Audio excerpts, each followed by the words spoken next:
Hi, and congratulations on reaching the final module of the Coaching Skills for Leaders program. Um, this module is all about growth, and it's the final module in your course. So let's review. We started off talking about character, your intent. What do you want to be as a coach? What do you want to project to the people that you're coaching? How do you want to gain trust? What can you do to demonstrate your character so that people can feel good about accepting input from you? Um, Once you've got that established, then go on to observations. Observations will allow you to see and hear and feel what it is that the person that you're coaching is up to and allow you to make some assessments. Assessments are your ability to focus on the things that need to be improved, things that need to be worked on, things that are being done really well. Your assessment should tell you where your emphasis should be as a coach.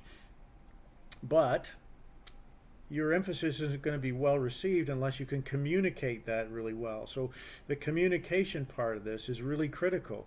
Make sure that you've got your feedback skills honed, that you can actually deliver the feedback that you want to deliver, provide recognition when necessary, and provide constructive criticism when appropriate. Then go on to help. So look for help when you need it. If there's people out there that you think would aid in the development of the person that you're coaching or the team that you're coaching, then ask. Go out and ask for the help that you need. And when you're providing help, look to help that person that you're working with develop and establish some goals that are motivational, goals that are smart. Work on the way that the person achieves those goals. So you're looking at focusing on a set of goals that make sense to you, but also that are owned by the person that you're coaching. So work on the goal setting piece in the help area.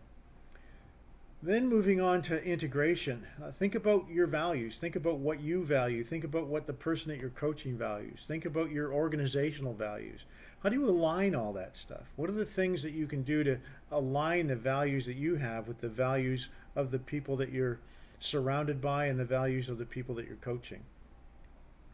And think about how the performance of the person that you're coaching fits within the larger context, the team. So there are team issues that need to be focused on when it comes to improving the performance of individuals within a team and individuals of the team as a whole. So the team piece is integration. None of this is possible unless the ground for your development and the people that you're developing is fertile and is able to nurture and sustain the kind of performance that you're looking to provide and help with. So the nurturing part is all about organizational culture, engagement of the people that you're working with.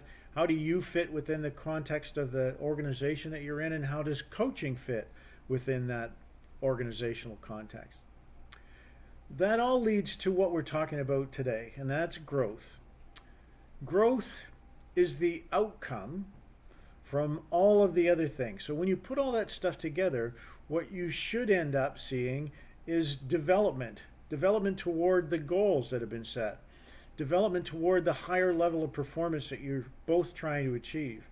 So growth is about improving the performance of and improving the lives of the people that you're coaching.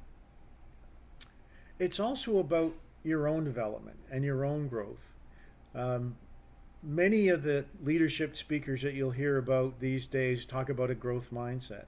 It's hard to be a leader without having a growth mindset, especially in today's environment. This is a VUCA environment. It's volatile, uncertain, complex, and ambiguous. And as you work into and through that VUCA environment, you need to be able to grow yourself as a coach, as a leader, and as a person. I'm 68 years old and looking out at an acreage that we bought and built on a couple of years ago. And I've had to grow a lot over the course of the last couple of years as an individual, as a person, as a father, as a husband, and as a coach. And think about yourself as all of those things. You know, you're in a relationship, you're in a part of a team, you're leading people at work, you're working to help other people improve their performance. you need to continuously sharpen your saw, to coin a Stephen Covey phrase. Um, you can get dull over time. And if you don't work on your own growth and your own development, you're going to lose track of where you are and where you need to be. So think about growth as the outcome from all of the different stages that we've talked about throughout the course. And then when you start to introduce yourself to growth opportunities, look to have an open mind. Learn from the people you're coaching. Learn from the people you're managing. Learn from the people that manage you. It's all learning, and there are so many different ways to learn. We've been involved lately with a group of people that travel around the world, and every time we go someplace, we learn about a new culture, about a new language, about a new way of life. And it's often very developmental and very interesting to see how your own values and your own perspectives fit into those of others around the world. So I want you to think about yourself as a work in progress. I want you to always look at the way that people grow, the way that you can help them influence their growth, and bring it all back to that performance equation that we talked about all the way at the beginning of the course. You need capability, you need motivation, you need practice. All of those things need to go together in order to develop the kind of skill set that people need in order to survive in today's environment. And all of that is influenced by interference. So there's interference everywhere. And there's more and more interference as we get into social media platforms and all the different news coverage that's going on these days. So reduce the interference as much as you can. Improve the capability, the motivation, and the opportunity to practice.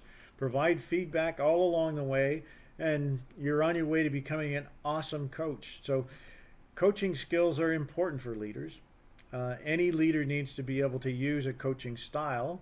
As Michael Bungay Stanier said, you don't necessarily have to be a full-time coach to be more coach-like as a leader. So as a leader, think about yourself as using coaching skills to bring out the best in those people that you're leading.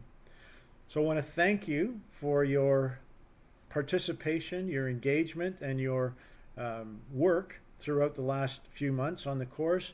And I wish you all the best when it comes to applying everything that you've learned over the course of this experience. So good luck and good coaching. Bye for now.